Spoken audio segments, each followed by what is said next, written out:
We light this chalice in honor of the animal realm, furred and hoofed, two-legged, four-legged, many-legged, fanged and clawed, gentle and fierce, wild and tame.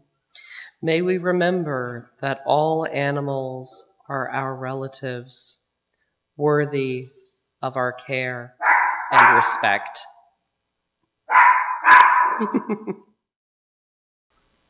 O Spirit of life, source of all that breathes and moves, we light this candle to give thanks today for the joy of the companions who we have shared our days, for their soft fur and gentle feathers, for their steady gaze of loyalty and sometimes judging eyes, for their songs when we come home and as the dinner time arrives. Okay, so maybe that's all the time.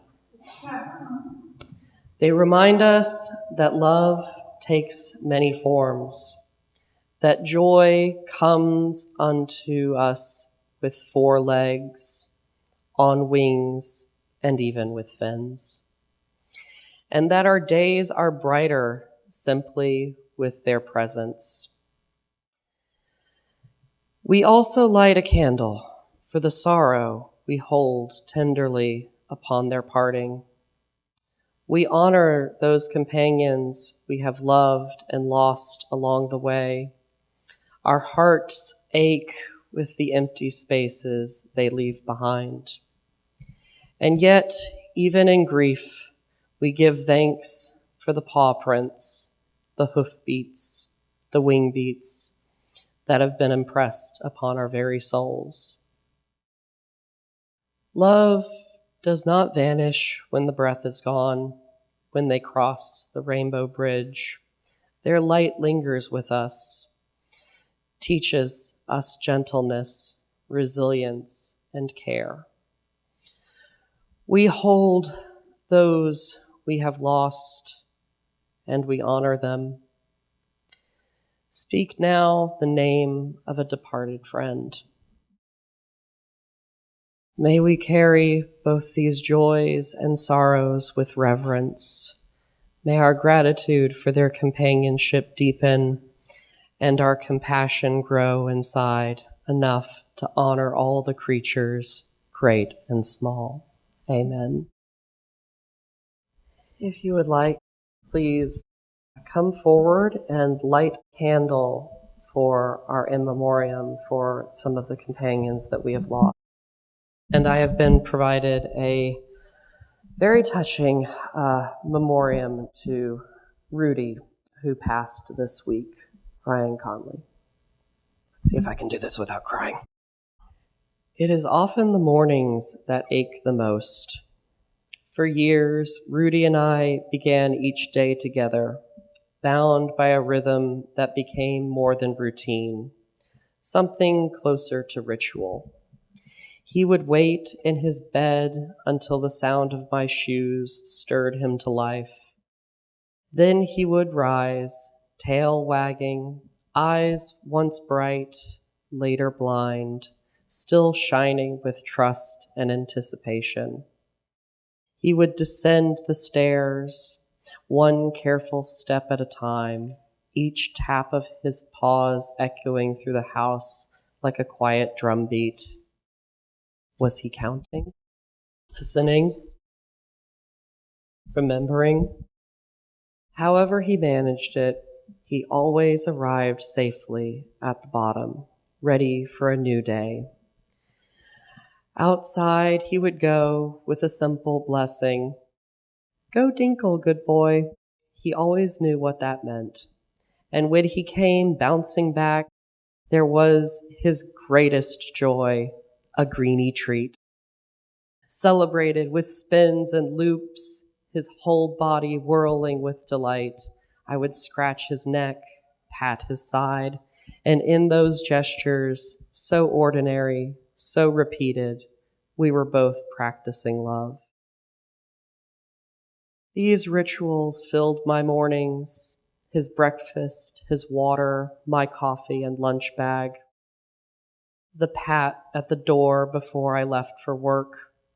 Even blind, he turned his head towards my voice, always listening, always ready to trust.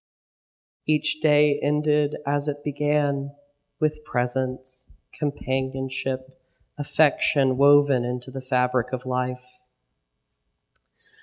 We often say that pets are just animals, but anyone who has lived with them knows better. They are persons in their own way, souls with quirks and tempers, filled with laughter and sadness, capable of love and teaching us to love. Rudy taught me patience. He taught me devotion. He taught me to cherish small rituals, for in them the holy resides. Now, in his absence, I stumble. I catch myself turning to see if he is behind me. I look at the clock as if it's time to feed him. My mornings, though lighter with fewer tasks, feel heavier and longer. I forget things. I wander. Yet even in this grief, I recognize what a gift it was to shape my days around another living being, to offer and to receive such steady, unconditional love. And this is what I carry with me,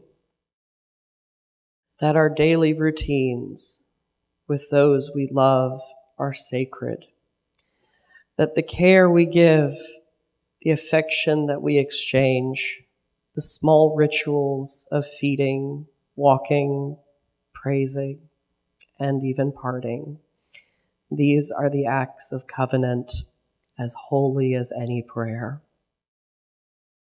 And so I invite you, as you remember your own beloved companions, whether animal or human, to pause and to cherish these rituals, to notice the love that infuses them. For if God is love, then surely God is present in these small daily devotions.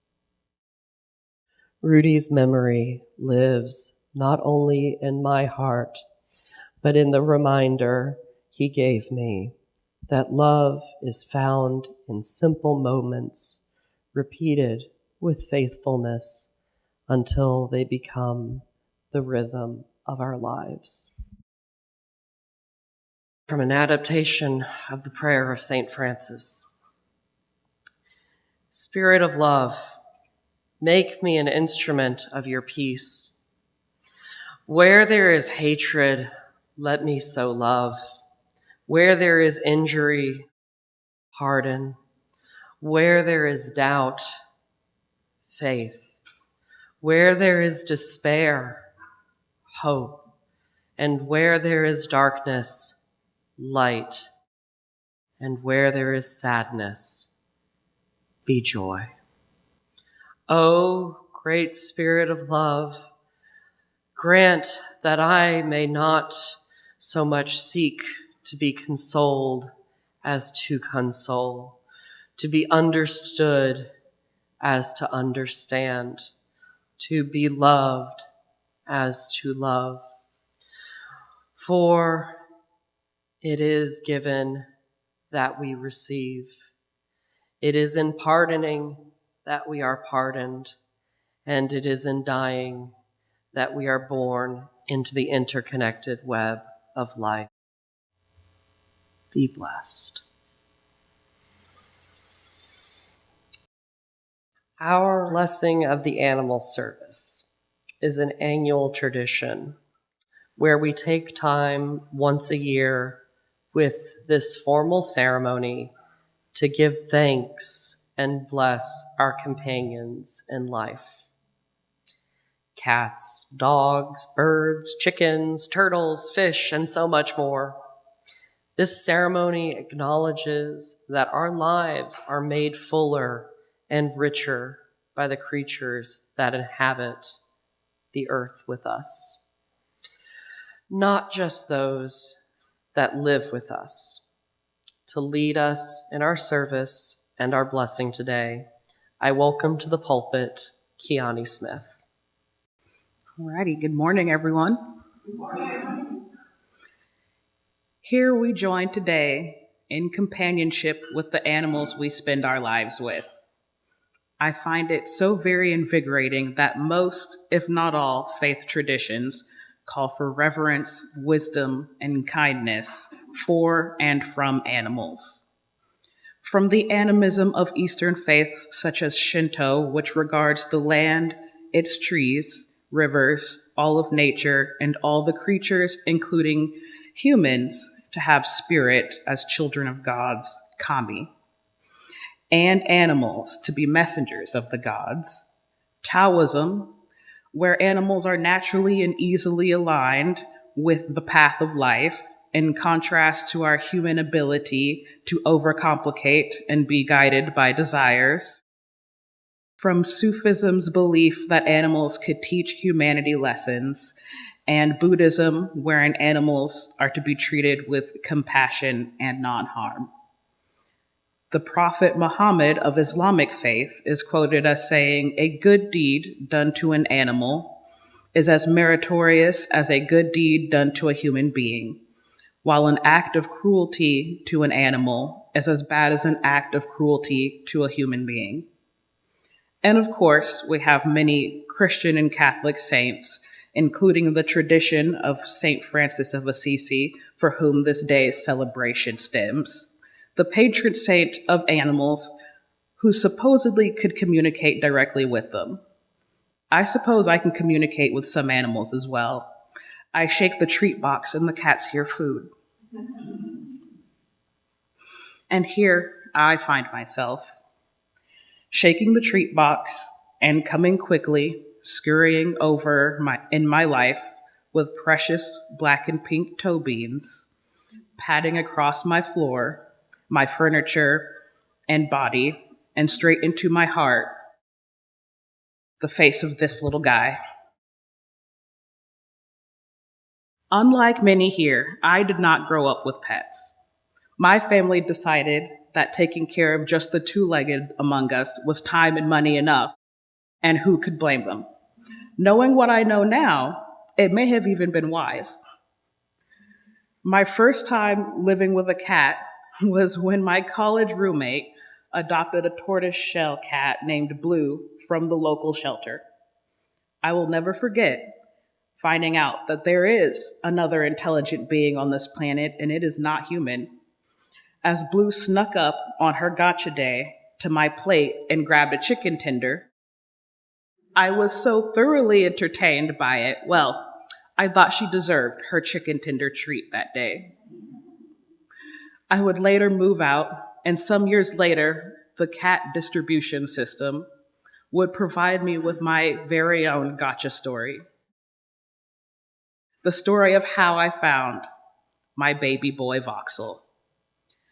One dreary January day, as I worked in a cold, vacant apartment building not too far from here, just on the other side of Lake Cliff Park, a little tuxedo kitten was playing with discarded tennis balls and snacking on bugs across dusty floors. As we went from apartment to apartment, completing our work, he followed us around. He would hop up on the counters and weave around our legs. He even let me pick him up and carry him around. Obviously, he had known humans before. Before long, we went past one apartment with a cold, little wet gray blanket balled up outside, and he curled up on it. It must have been his one little source of comfort, a wet blanket in the breezeway of an apartment building on the eve of a winter storm. In 3 days, it would be less than 30 degrees for 3 days straight. And looking back, there is no way that he would have made it through that. I bundled him up, called my partner from work to come pick him up, placed him in a box with his dirty blanket, and took him to the vet to check for a microchip. And before I could even think of the decision I had made, we had acquired a sickly little cat. And I think my heart had just begun to find how deep love for another creature could be. The next day, we went to the pet shops, shopping for all the things a new kitty could need. And because we didn't have another carrier yet, I carried him in my arms the whole time. And that was all it took. Little Voxel had wedged his warm self into my cold heart. To feel responsible for fragile life, it was all so new to me. Something I wanted to be responsible for, not obligated to. But the decision was made, and I wholeheartedly jumped into the unknown. Oh, and I felt it too. The anxieties as he got over all the maladies from being on the streets, and the pitiful mews of a sad kitten trapped in the bathroom turned quarantine chamber, also known as baby jail. The early mornings before work to spend time with him so he wouldn't get lonely. The responsibility and purpose filled me with joy. He was mine to care for, to love, and what did he give me in return besides a lot of vet bills? Love in ways that I had never experienced before, that I was unaccustomed to, maybe even a little scared of. This wasn't an obligatory love or one out of necessity. A cat's love, Voxel's love, was earned through the quiet time together, gentle pets, and biteful playfulness, not in grand gestures, but in the quiet rubbing of a purring head against your leg, a furry friend who just happens to be in the same room as you all the time, but just out of reach. This wasn't a brash love, but a quiet, steady love that interweaves and permeates your life. And before you know it, you can't imagine your life without them. With them waiting for you to get home, their excitement at your existence in the morning. This is the love our companions can give us. And I am so blessed to call these creatures our companions. Not every story is like mine, but every story about our animals is based on that same thread of love. I think every companion is here so we can learn to care for another and in turn, how to be cared for. They teach us interdependence and understanding, certainly patience and when dinner time. And how many times have our pets been absolute menaces, and yet we must acknowledge that we still love them very dearly.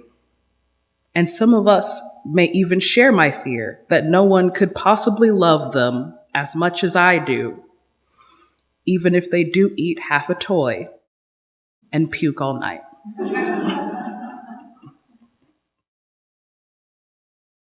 And yet we know that we have not always been faithful caretakers of our animals. Forgive us when we have dirtied their environment, erased places of shelter, polluted the waters, killed off their food supplies, or neglected to feed or tend animals in our own communities. Forgive us when we have neglected our own animal companions, when we have said we are too busy to play with them, when we have shooed them away, when we have made excuses saying we are too tired, too busy. More important engagements have come up so that we do not walk them, cuddle them, spend time with them. Forgive us. Forgive us when we have not loved them as they have loved us.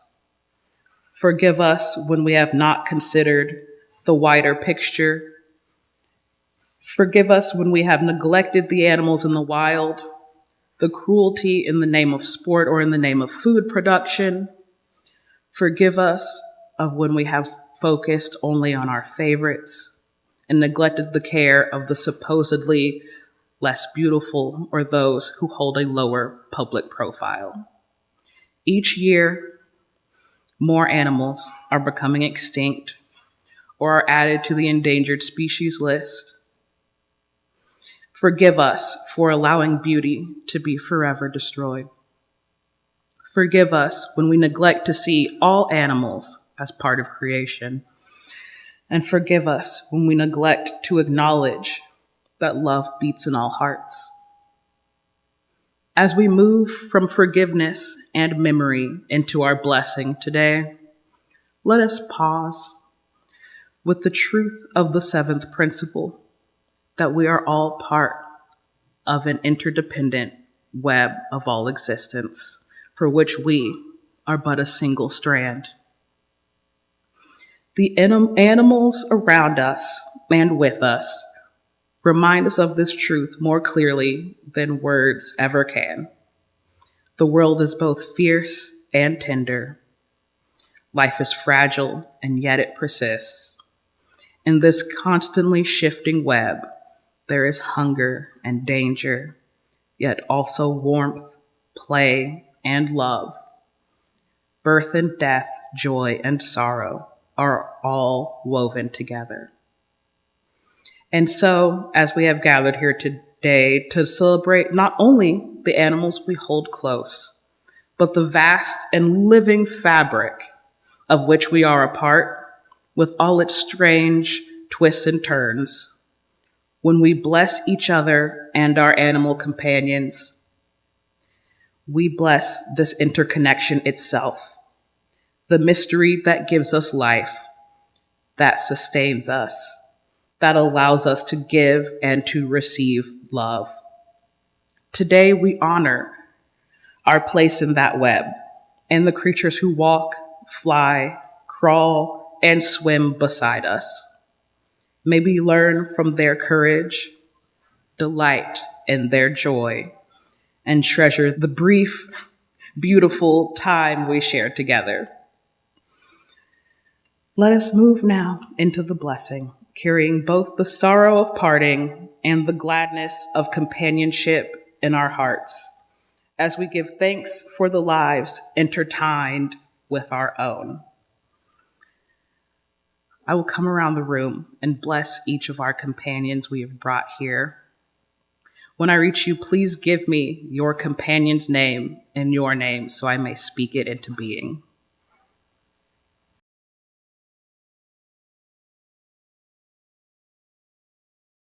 May you and your family be blessed together in love and peace for the rest of your days. For our closing words, we have a call and response. Ours is a world alive and allowed with the presence of creatures and critters. Animals abound, interwoven in our human lives and wholly independent. This is the interdependent web of all existence of which we are a part. We give thanks for animal companionship in our lives and on this earth. Some of us have known animals who have saved our very lives. Sometimes this is a metaphor. Sometimes it is literal fact.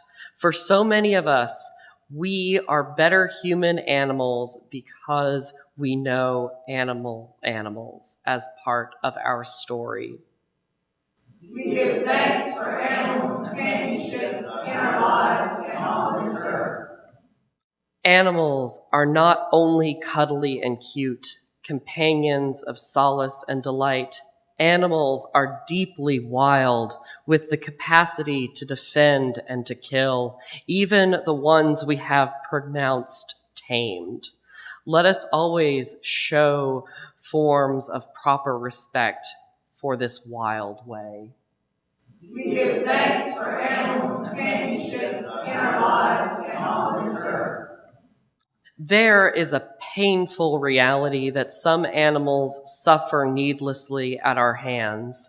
There are animals who encounter human cruelty, left hungry and maltreated, used for mean-spirited profit, habitats stolen and built upon without regard for our shared mutual existence. Let us do what we can to be able to give thanks for animals without hypocrisy or heartless domination. We give thanks for animal companionship in our lives and on this earth. There are animals in our daily lives whose labors make our own lives easier, safer, and more acceptable. Animals who lend us their fur, their hair, or feathers, or fleece, or milk, or eggs, that we might be sustained without the loss of their life. Animals whom we raise or hunt, may it always be compassionately and with respect for the wider web. Though we know this is mostly not the case, whose lives are sacrificed, that some of us eat or cover our bodies. May we move ever closer to that ideal to live lightly on this earth, taking only what we must and no more. We give thanks for animal companionship in our lives and on this earth. We bless all animals. We bless those who know and love. We bless those unknown to us who have benefited our lives. We bless even the ones that can harm us, affirming with humility their place in the interdependent web. We affirm the impulse of humans to live the right relations with all the animals on this earth. May we honor our best presence as part of the animal family.